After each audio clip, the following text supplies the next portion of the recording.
has put in a lot of work to make this ready for you guys, and we're happy you got to see it.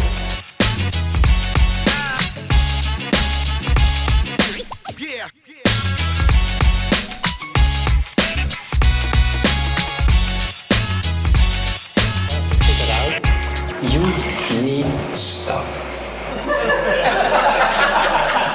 And you need sliding stuff. That's why we are here.